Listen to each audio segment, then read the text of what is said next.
How do you make loading games less tedious? You add Invade-a-Load.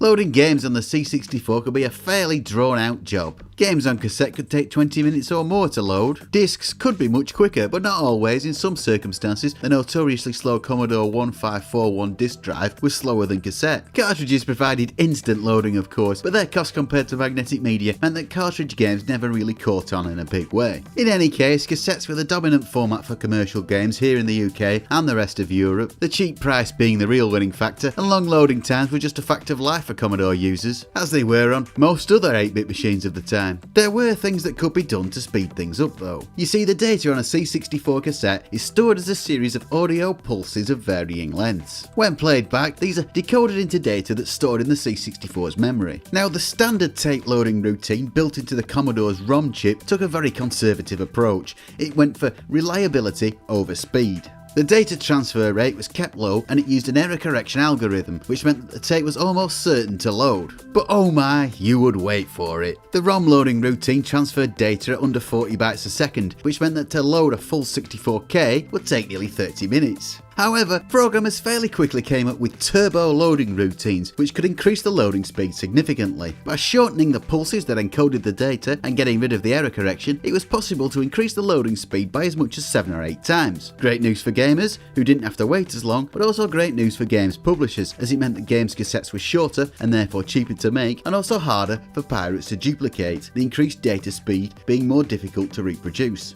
Even with these much faster loaders, it could still take 5 minutes or more to load a game, a long time to wait for impatient, umbongo adult 80s kids. So to mitigate this, programmers came up with ways to make loading more interesting. A loading screen is an obvious addition, maybe with a counter to let you know how far along things are. Unlike some other 8-bit systems, the C64 didn't play the cassette loading sound through the TV speaker, so you could have a tune as well perhaps.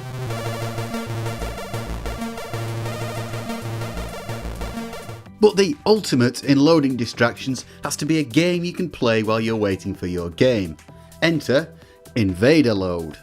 This was a tape loading system that allowed you to play a surprisingly good clone of Space Invaders whilst the main game loaded. Developed by Richard Alpin with music by Rob Hubbard, it was used in games on the Mastertronic and Ricochet labels. Not the most sophisticated game, it has to be said, but it plays pretty well even today. It's very fast, the controls are responsive, it is stupidly hard, harder than the arcade original probably, but it's definitely a good diversion whilst you're waiting for the main event. Just a few years previously, people paid good money for versions of Space Invaders that were less impressive than this, so it made an excellent bonus on a game cassette that might only have cost you $2.99 to begin with. In fact, it may have been more fun than the game it was actually loading. I can imagine that more than a few people stopped the tape and carried on playing Invade-a-Load rather than wait for lawn tennis or Sweep, the chimney sweep simulator. Yes, that is a real game, and yes, it is about as fun as it sounds, although it does have a title screen designed by God himself. As well as being fun to play, Invade-a-Load was a pretty impressive technical achievement. Getting the C64 to load one game whilst playing another wasn't easy. You see, loading from cassette is something of an all or nothing process. You don't have random access like you do on a disc. You can't just access any piece of data stored on there at any moment. Data on a tape is stored sequentially and it has to be read off in the order that it was laid down. You can't easily stop it and restart it, and you can't reread a piece of data that didn't load correctly the first time. No, when you start playing the tape, it either all loads incorrectly or you have to rewind and start again. The C64 does have some control over its dataset tape drive, but this isn't fast or accurate enough to do anything other than pause the tape for games that loaded in multiple parts. Also, loading from cassette is quite processor intensive. The C64 CPU has to do a lot of work in getting the data from the cassette input port and putting it in the memory. The C64 has an easier time than some other 8-bit machines. The more advanced dataset interface reduces the amount of work the processor has to do, but it still required the CPU to take an active role in loading. This means that to make both the game and the loading work at the same time, the CPU has to very efficiently and accurately switch between tasks. Not only does it have to read the data from the cassette as it comes in, it also has to keep updating the screen, reading the player inputs, and doing the other work of making the game run. This has to be done to a very tight schedule if both are to work properly, or even at all given the constraints of loading from tape. The fact that it works so well with such an unreliable medium as cassette is very impressive.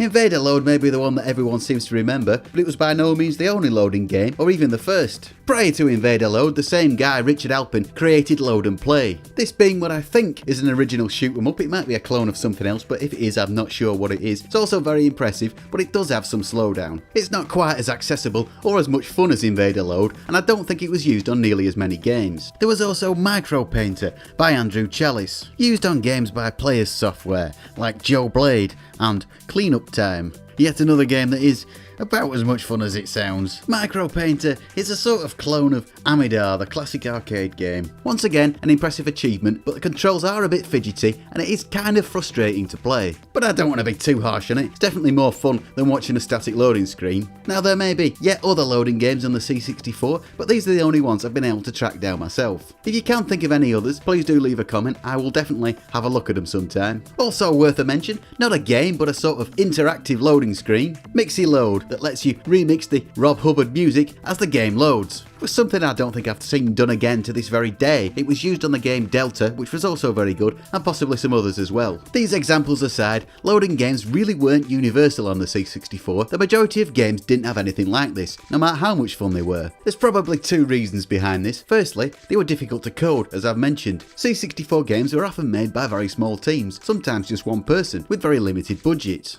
Many of them, I'm sure, wouldn't have had the time and resources to do it, even if they wanted to. Also, loading games add to the total amount of loading time. Even though it uses a form of turbo loader, Invade-a-Load adds about a minute to the total amount of time you'll have to wait for the main game to appear. So I would guess many games publishers realised it was both quicker and simpler just to use a standard fast loader. The C64 wasn't the only system to feature loading games. The Spectrum did it too, not quite as successfully as Invade-a-Load, but some programmers managed to get the Spectrum to do something similar. But I think I will be covering that in a future episode about Spectrum loaders, so hang on for that one, won't you? Of course, more modern systems have done loading games too. In fact, you might have seen a few news articles and YouTube videos about this very topic in the past few years, largely because of Namco's controversial 1995 patent of the loading game. Usually, you can't patent something that's already been invented. That's kind of the point of patents, and Invade-a-Load has been cited as an example of prior art, possibly making Namco's claim invalid. Though as far as I know, no one's ever challenged it in court, and loading games remained rare for quite a good while. The argument is now utterly academic because the patent's expired, and there has been a minor revival of the loading game, but not much. Loading times really aren't what they used to be. People complain, but they aren't the 10-minute epics of the 80s. I don't know, but I would guess that games developers maybe think that bringing back the loading game would be a bad PR move anyway. If your game takes a long time to load, adding a minigame is just going to draw attention to it. Cue snarky comments and reviews and angry forum posts, even if the rest of the game is good. Perhaps it's an idea whose time has come and gone. Thanks for getting this far. If you've enjoyed this and would like to see more, have a think about subscribing. And if you haven't enjoyed it, well, there's not a lot I can do about that at this stage. Let's just chalk it up to experience.